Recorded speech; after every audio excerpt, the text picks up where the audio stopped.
uma condição cada vez mais comum e que hoje atinge de 3 a 6% da população mundial. O número crescente de diagnósticos não quer dizer aumento de casos, e sim mais conhecimento e conscientização.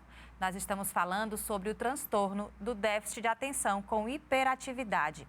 E para tirar as nossas dúvidas, nada melhor que uma especialista no assunto, a psicóloga Alice Bonfim. Obrigada pela sua presença.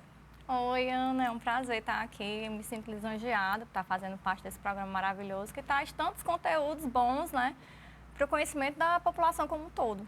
Obrigada, fico feliz. Então, primeiro, vamos dizer para as pessoas o que é o TDAH, quais os sintomas, o que é, porque hoje em dia se fala muito, mas às vezes a gente vê que é um conteúdo ainda muito pouco disseminado, né? Sim, sim. Então, vamos lá. O TDAH é o transtorno, é um transtorno do neurodesenvolvimento, né? É um transtorno de déficit de atenção e hiperatividade. E é preciso a gente se ater que nem sempre quem é TDAH tem o combinado, que é o combinado déficit de atenção e a hiperatividade, né? Então, assim, os sintomas, eles podem variar no sentido de quem tem só o déficit de atenção e quem tem a hiperatividade ou o conjunto, né? Aí os sintomas, como é que a gente pode avaliar? Nos sintomas também a gente precisa se ater que quem é TDAH nasce TDAH e morre TDAH, né? Que como é um transtorno do neurodesenvolvimento, vai acometer aquele indivíduo ali para o resto da vida. Então, quando é criança, por exemplo, déficit de atenção, está em sala de aula, ele não consegue, qualquer estímulo, ele se distrai muito facilmente, ele fica observando ali um barulho que tem lá fora, o professor está falando, ou às vezes ele está, porque assim, o cérebro do TDAH é como se tivessem várias pessoas falando, assim, sabe? São vários pensamentos que vêm, né? E geralmente uma criança muito ansiosa, em ansiedade causa isso, esses pensamentos, então ele se distrai às vezes até com os pensamentos dele. Está em sala de aula, né, e está ligado em outra coisa ali. O professor está falando, ele está ligado em outra coisa. Ele não consegue manter a atenção por muito tempo. Então, geralmente, ele começa e não termina. Ele começa uma coisa e não termina, porque se distrai, né? Perde objetos, ainda falando do déficit de atenção, perde objetos, não consegue se organizar muito com as coisas, né? E até com o espaço físico, a organização é complicada. Exatamente, para o TDAH? Com o espaço físico e com os pensamentos também. Tem uma desorganização mental também, né? O espaço físico, ele geralmente as coisas são bem bagunçadas, ele não sabe onde foi que colocou, não tem local para as coisas, né? Não consegue ele manter aquela organização. E aí, com isso, ele perde objetos, ele perde caneta, ele perde... Isso é a criança, né? Perde um lápis, perde um... Ai, mãe, não sei onde foi que eu coloquei tudo. E aí, quando vai crescendo, o adolescente se torna aquele adolescente também desorganizado, né? Que geralmente os pais ficam direto pedindo, arrume aqui, fulano, arruma aqui. A fulana nunca arruma, deixa naquela desorganização lá. E o adulto também, por sua vez, isso quando não é diagnosticado. Porque quando a gente tem o diagnóstico mais cedo, aquela criança, ela já vai compreendendo como é o funcionamento dela e ela vai tendo aos poucos aquela mudança de hábito, entende? Por isso que o diagnóstico precoce, ele é muito bom, né? Para poder ter esse entendimento e saber como lidar. Mas voltando aqui para os sintomas, geralmente é isso, do déficit de atenção, né? A hiperatividade é mais aquela criança que não para quieta, sobe em cima de coisas em horários inadequados, a fala demasiada também, né? Tipo, tá aqui, a gente tá conversando aqui, aí a criança vem, mãe, mas eu quero... Mãe, mas para aí, falando isso, só um minutinho, né? Que a gente tá aqui conversando. Não, mãe, mas eu quero isso. Ele não sabe, ele não consegue esperar, não tem paciência para esperar. Ele interrompe os adultos, né? Geralmente ele se intromete muito em conversa dos adultos. E aí, quando aquela criança, ela vai crescendo, se tornando adolescente, adulto, vai acompanhando essa hiperatividade. Como? Falta de paciência de estar em fila de farmácia, em fila de banco, né? Não tem aquela paciência de esperar a vez, né? E também esse adulto, ele fala demais. A distração do adulto também comete muito multa de trânsito, não consegue, muda alguma coisa, muda a faixa, aí não se atém, não está atento ali, aí vai multa, né? Essa necessidade de fazer várias coisas ao mesmo tempo também Isso. é uma característica? É uma característica, uma hiperatividade, a sensação de um motor ligado, que você está ali. E aí, o que acontece? Por exemplo, já indo um pouco para o adulto inicia um projeto e ele não finaliza. Ele até inicia aqui, vixe, mas eu tenho que fazer isso aqui. Aí corre para ali, não, mas para isso aqui. Aí vai deixando um pouco as coisas, vai fazendo um pouco de tudo, mas não concretiza, não finaliza, entende? E às vezes, assim, tem até a questão, Ana, do mito de dizer que quem tem o TDAH não consegue formar, não consegue ter uma boa carreira e tudo. Não é assim que funciona, né? A gente precisa desmistificar isso aí cada vez mais com essas informações. E aí que é onde a gente vem da questão de se ater a esses sintomas, a esses sinais, né? Para que a gente fique ali cada vez mais atento e saiba que aquilo ali é só um funcionamento, né? Não um jeito do cérebro funcionar. Isso, e que exatamente. Você precisa aprender a conviver com essa forma. Né? Isso, exatamente. E vários adultos, eles e aí não tem essa questão da questão do diagnóstico precoce, né? Aí o adulto, ele vem ali com aquela sucessão de projetos que ele inicia e não finaliza e tudo. E aí, quando ele tem essa conscientização mais cedo, ele já entende, porque a gente vive muito o quê? No automático, né? Aí ele já entende, pois peraí, funciona assim, então peraí, então eu vou começar aqui a criar técnicas, né, para que eu possa conseguir manter mais o foco. Eu começo, porque tudo é habitual, quanto mais você se habitua, né, a se forçar, mais você consegue ali ir subindo degrau por degrau, entende? Então, assim, essa conscientização desses transtornos também do autismo é uma conscientização recente, eu acredito, de maneira geral. As pessoas, até acho que na geração dos nossos pais, não existia eu vou investigar isso, a não ser que fosse um sintoma muito, né, muito grave e tudo. Então, hoje, nós temos muitos adultos com TDAH que não sabem que tem esse transtorno? Com certeza, sim, sim. Uma coisa que me incomoda um pouco é ouvir, que eu escuto muito, né? Eu, enquanto profissional, escuto demais. Mas agora tudo é TDAH. Ai, que chato, virou modinha, tá em voga o TDAH, mas não é bem assim, entende? Inclusive, eu costumo trazer, no meu consultório, eu faço o diagnóstico, né? Faço a psicoterapia, mas eu também aplico avaliações neuropsicológicas, sou neuropsicóloga também. Portanto, eu costumo dizer para os meus pacientes e para os pais dos pacientes o seguinte: olha, vamos desmistificar isso aí. Vamos parar de ter medo de ter... Porque tem pais que chegam já sabendo, não, meu filho é TDAH. Inclusive, eu me identifiquei muito aí, eu acho que eu tenho também, entende? Aí esses pais, eles estão mais tranquilos e tudo é mais tranquilo. E aí eu falo, realmente, é só um modo de funcionar.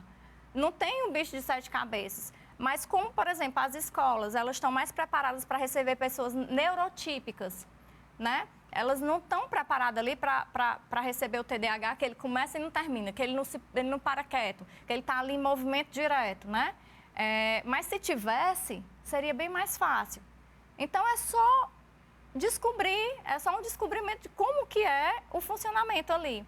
É preciso criar. Então, assim, realmente, antigamente se falava muito assim: a criança saudável, menino não para quieto. Não, é sinal de saúde. Né? E que é uma saúde mesmo, né? Não está errado, né? O pai não está errado, né? Essa criança não para de falar, vai para lá, vai para cá, não sei o quê. Então, assim, existiam pseudônimos, que a gente pode falar assim, né? Se é que a gente pode falar, para entender o que era aquele funcionamento daquela pessoa. Ou até para normalizar e achar que não precisava de algum acompanhamento, alguma coisa, né? E aí onde a gente entra o acompanhamento, né? A questão do acompanhamento. E o acompanhamento, os pais, eles só buscam quando realmente a criança está com alguma deficiência, né? Está tendo prejuízos, né, reais, ou na escola, ou dentro de casa. Porque o diagnóstico, ele precisa ter, quando a gente vai ver, prejuízos de mais um âmbito escolar, um âmbito, né, familiar, entende? Até social mesmo, né? Social também, sim, com certeza. Porque a pessoa TDAH, ele é muito impulsiva. É uma pessoa muito impulsiva. Então, geralmente, fala o que não quer e depois se arrepende, né? A criança age pelo impulso, então, às vezes, ela empurra ali o colega naquele momento, né? Ela não racionaliza, né? Não, eu vou ficar aqui. Aí eu costumo, inclusive do consultório, com aquela criança, fazer psicoeducações, falando sobre a assertividade, a passividade e a agressividade.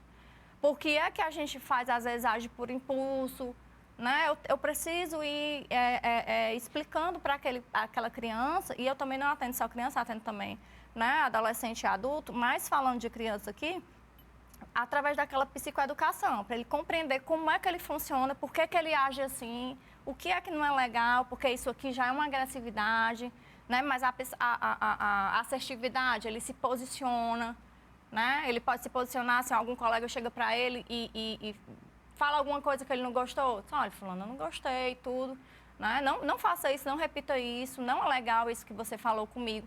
Mas é diferente da agressividade, né? E o TDAH, ele é muito impulsivo. Então, é o funcionamento dele. Não é porque ele seja uma pessoa ruim, né? Uma criança ruim, maldosa, ou um adolescente ruim, maldoso, ou adulto ruim. É porque ele já, né? E aí, quando parte para o adulto, está no trânsito, às vezes não consegue, não tem paciência, buzina, aí fala aquela coisa, sabe? Que depois se arrepende. Enfim, é uma série de fatores aí que levam, né? Os pais tendo TDAH, é mais provável que os filhos também tenham? Sim. Aí é outra questão que a gente entra, né? Geralmente, o transtorno de déficit de atenção e hiperatividade, né? Ele é genético, né? Então, é muito comum, existem estudos, né, que dizem, não, comprovam, mas é uma minoria aí, uma porcentagem bem mínima mesmo, né, que diz que geralmente a gestora, né, a mãe, usou algum tipo de álcool, de cocaína, ou alguma coisa assim do tipo, né? Na gestação? Durante a gestação, bebida e tudo. E aí acabou causando esse transtorno neurobiológico, né? Porém, é mais genético. Quando você vai investigar, né, aí você vê que ou o pai ou a mãe, ou os dois, eles têm aquele funcionamento tal qual o filho. Né? É muito comum. Então, quando chegam no consultório, eles dizem muito assim, inclusive tem pai que reluta, por exemplo, chega a mãe e diz assim, não, é porque eu estou percebendo, meu filho assim, assim, assim, a escola já me chamou a atenção e tudo, e eu trouxe só agora porque o pai estava relutando, dizendo, não, isso é normal, eu era assim quando eu era criança, né? E eu não tive maiores prejuízos, olha onde foi que eu cheguei, eu consegui me formar e tudo. Mas não é bem assim, quando está tendo prejuízo, né, a hora da gente se ater, opa, está tendo prejuízo, vamos ver por que é que está acontecendo isso, né? E aí, geralmente, realmente, vem dessa questão biológica, né? Quais são os primeiros sinais, ainda no bebê, que os pais precisam ficar... agora é a hora de procurar uma orientação, procurar uma ajuda. A gente precisa ver se ele tem algum transtorno. Certo. Ana, quando é bebê, é mais fácil a gente identificar quando tem o autismo. É mais fácil, bem mais fácil. Porque o diagnóstico do TDAH... ele geralmente, a gente consegue perceber, por exemplo, eu tenho uma expertise porque eu sou profissional, né? E além do mais, eu fui também diagnosticada com TDAH e eu falo isso abertamente porque inclusive ajuda as pessoas a quebrar esse tabu, né? Aos 39 anos de idade fui diagnosticada, né? E aí, eu, por exemplo, minha filha tem 3 anos de idade, eu já observo que ela é uma TDAHzinha nata, né? Ela não para quieta, sobe em cima das coisas, fala demais, demasiadamente. Né? Tem hora que você diz, pelo amor de Deus, Cecília, um minutinho aí. Ela fala. Essa fala também é um ponto de hiperatividade, né? Então, o TDAH, para a gente identificar essas coisas, você tem que ter muita expertise. Porque... quando é que vem o diagnóstico? Quando os pais começam a ter prejuízo, ver que a criança está tendo prejuízo. Mas quando eles chegam no consultório, né, que a gente vai fazer a anamnese e tudo, a gente vê que a criança já esboçava sinais. Mas como era? Mas me conte aí como é que era quando ele tinha 3 anos, ele entrou em que ano? Quando ele começou a estudar, como era a relação com os coleguinhas? as professoras diziam alguma coisa, aí a gente começa, olha, tá vendo, ele já apresentava sinais, só que era aquela história antiga, né? Não, é saúde, não é assim mesmo, eu era assim, entende? Então, identificar ainda nessa fase da infância, bem dessa primeira infância, digamos assim, é um pouco mais complicado para o TDAH. É mais comum a partir dos 7, 8 anos de idade, quando vem ali o ABC, né, o primeiro ano, na verdade, né, que eles começam ali com a leitura. Aí vai depender também do grau, porque existem graus leves, moderados, graves, né? Aí depende de muita coisa, do ambiente, porque geralmente quem é TDAH e é biológico, né, filho biológico, geralmente tem um pai ou a mãe. Então, aquele ambiente já é um pouco mais desorganizado, entende? E depende de vários fatorezinhos. Porém, né, para a gente se ater realmente ao diagnóstico, geralmente é lá por 7, 8 anos de idade, que é quando a criança realmente começa a ter prejuízos, entende? Dentro de casa, na escola. Mas aí, para a gente observar mais cedo, é mais o autismo. A gente consegue observar mais sinais, né? Ainda na mama ali, que o bebê não se conecta muito com a mãe, não olha olho no olho, né? E nessa questão do TDAH, o diagnóstico, ele é rápido, ele é demorado, ele é clínico, né? Mas é multidisciplinar, Isso. é mais fácil, como é que é? Ana, eu costumo assim, dizer muito que a clínica ainda ela é soberana. A partir do momento que chega ali os pais, vamos supor, para anamnese, né? A gente já observa também como é que é o pai, como que é a mãe, a fala, se fala demais, se fala pouco, né? O que é que ele traz do filho. E ali a gente já começa a nossa investigação, digamos assim, né? Mas existe uma avaliação neuropsicológica. Essa avaliação neuropsicológica, a gente geralmente pede quando a criança tem prejuízos mais assim, né? E até para entender o funcionamento cerebral cognitivo daquela criança. Para entender o que é que ele tem de mais ou de menos, a questão da atenção dele, a atenção dividida. Existem várias, do QI, né, também. É uma avaliação completa, né, que a gente faz. Mas o diagnóstico mesmo, a gente pode contar com a questão da expertise do profissional, né? Existem profissionais que têm especialidade em TDAH, eu tenho uma especialidade em TDAH, né? E eu sou um TDAH, eu sei como é que funciona, então para mim fica bem mais fácil também, né? Mas é preciso mesmo assim tomar muito cuidado, né? Porque às vezes a gente confunde, né, algumas coisas, então realmente não é tudo que é TDAH. Tem que ter essa expertise. E aí, para fechar o laudo, esse diagnóstico, digamos assim, às vezes é necessário mesmo uma equipe multidisciplinar. Porém, todavia, às vezes, mesmo só ali, na clínica, né? Ou com a avaliação neuropsicológica, também que a gente faz, né? A gente chega a concluir. O psiquiatra, ele é de suma importância, o pediatra também, né? Porque eles que vão poder, inclusive, passar a questão da medicação, né? Para a criança, que quando é necessário. Não é toda criança que se faz necessário, né? Tomar medicação. Mas algumas crianças, elas precisam tomar a medicação. E aí que entra também o psiquiatra, o neuropediatra, entende? Que a gente precisa ter essa equipe justamente para poder a gente não só fechar o diagnóstico, mas também contar com outras, não só com a psicoterapia, entende? Mas, porque o tratamento, ele é o quê? Ele é a questão da medicação, nem sempre tem a medicação, né? Mas a medicação, às vezes, é uma rodinha de uma bicicleta, que eu costumo dizer, que é para dar aquele impulso. Aí a psicoterapia, mais a mudança de hábito. O que é feito na terapia, no caso? Eu sei que existem os graus, né? Assim como Sim. no autismo também.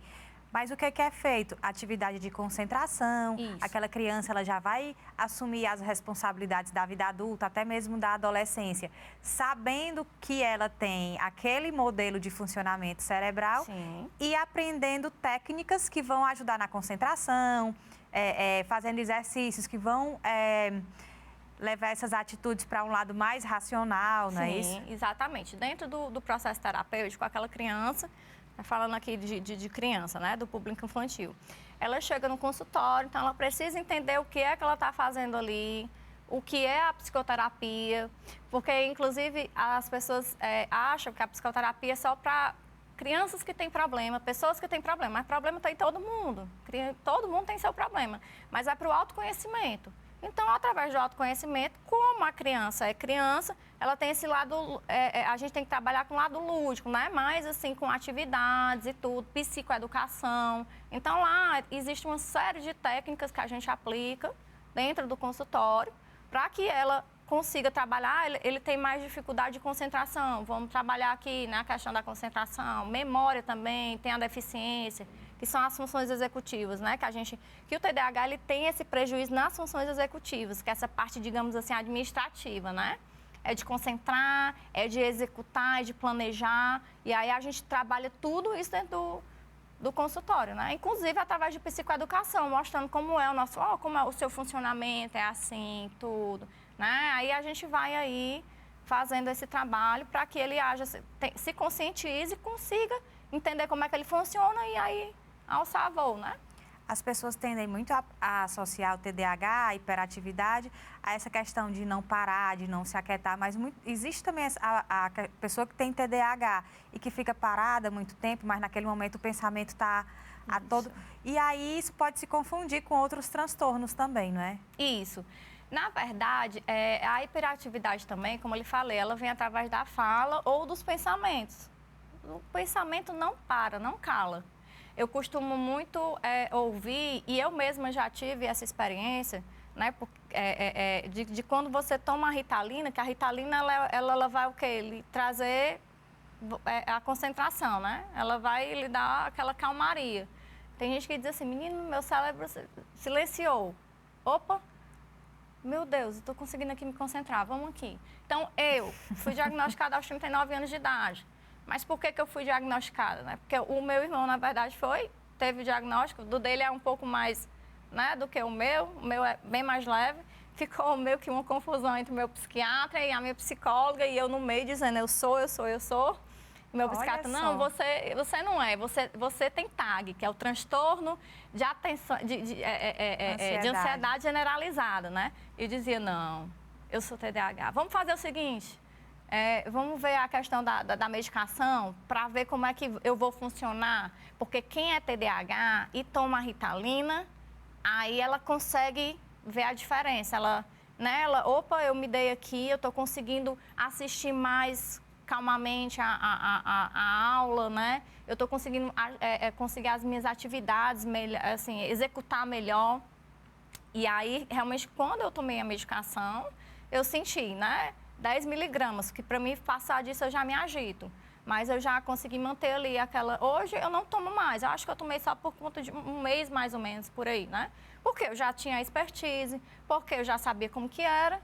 E, como toda medicação traz benefício, também traz malefício, né? Então, eu preferi, assim, realmente só fazer aquele testezinho, a minha conscientização. Mas geralmente é isso, né? A questão dessa confusão, inclusive, com outros transtornos, como, por exemplo, do autismo. Isso, eu já ia perguntar, inclusive, a diferença entre TDAH e autismo e agora a TAG também, né? Sim, Na verdade, a TAG, Ana, é um transtorno de ansiedade generalizada. E aí, geralmente, quem tem o TDAH tem essa comorbidade da ansiedade, entende? Então, é por isso que precisa se ter uma busca, uma anamnese bem profunda, né? Testes, enfim, para poder a gente ter ali aquela certeza de que aquela pessoa, qual o transtorno que ela tem. Agora, voltando para a comparação com o autismo, que algumas pessoas falam, né? O TDAH e o autismo às vezes se confundem, porque tem, né, ali similaridades, realmente tem. Né? A questão da dificuldade de concentração, a hiperatividade. Porém, o que é que difere? O autista, geralmente, ele não consegue compreender gestos, gírias, digamos assim, algumas piadas, entende? Ele tem dificuldade ele tem dificuldade de concentração, mas tem dificuldade de compreensão também em algumas coisas. Ele fica assim, meio que não entende, né? Não compreende. E o TDAH, ele não tem essas dificuldades maiores, é mais mesmo a questão da dificuldade de concentração, entende? Então, apesar de ter essas similaridades, tem as diferenças, né? Que aí a gente tem que observar, a gente tem que compreender.